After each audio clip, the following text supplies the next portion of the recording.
On this week's episode, we roll for initiative.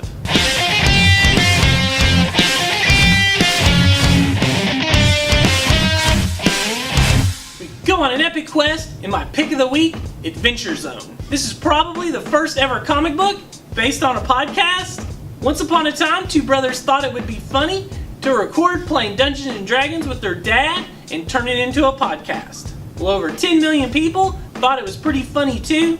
Now their story and characters have been translated into a graphic novel. The McElroy family from the podcast are heading the book with art from rising talent Carrie Peach, whose art you may have seen in Lumberjanes and Adventure Time. We've had a lot of interest from you guys about this book.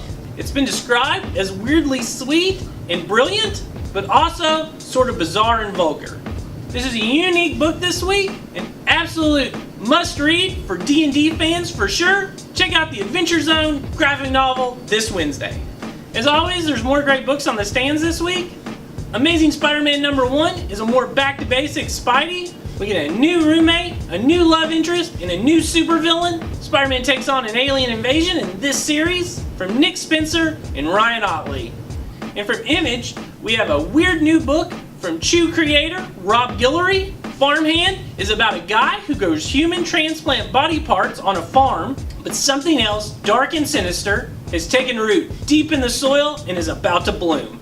Also from Image this week is Die Die Die. We don't know much about this book. It's been released secretly. It's from Robert Kirkman, so it's bound to be good. It's a mature reader's book. It looks crazy violent. Pick it up while you're perusing the stands. And last up is DC with the new Superman #1. We've been talking about this one for a week, so we're not going to spend much time on it. But this is the new run by Brian Michael Bendis and Ivan Reis. I know a lot of you guys are excited about this one. It comes out this Wednesday. I'm going to start merchandise off with something for the horror fans. It's an awesome Freddy Krueger action figure from NECA. If you're a fan of Nightmare on Elm Street, pick this up for your collection. Pop culture has seen a new interest in role-playing games. If stuff like the Adventure Zone has you interested, we have D&D starter kits. Or if you've been playing for years, we have everything a Dungeon Master needs. And for the Spider-Gwen fans, we have this awesome new hoodie. Obviously you don't need this right now, but pick it up before fall. Last week, the industry lost one of its founding fathers. Steve Ditko was one of the greats. His biggest claim to fame was from Marvel. After Stan Lee coined the name Spider-Man, Jack Kirby designed a Spider-Man outfit and Stan Lee passed on it and gave the job to a relative newcomer, Steve Ditko. Ditko created Spider-Man's signature look and came up with enough of the backstory to get co-creator status on the book as well. This was fairly uncommon for artists back in the day, and usually it was the writers who got all of the credit.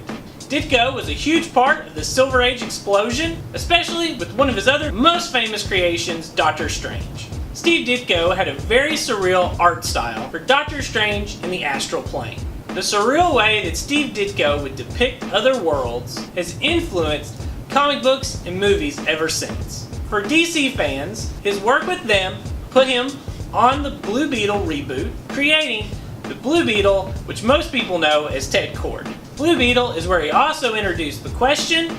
Another notable DC creation for Ditko was the Creeper. Steve Ditko never really cared for a lot of recognition and fanfare. He would say his creations were just his job. When praised with Spider-Man's iconic status, he would just simply say, "I'm glad people appreciate my work." He was a very reclusive and humble man. Steve Ditko passed away last week at the age of 90. He is survived by his nephew, also an artist, named Steve Ditko, and his countless millions of fans.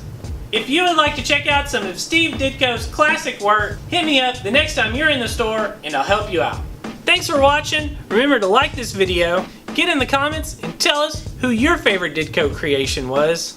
And as always, I'll see you on Wednesday.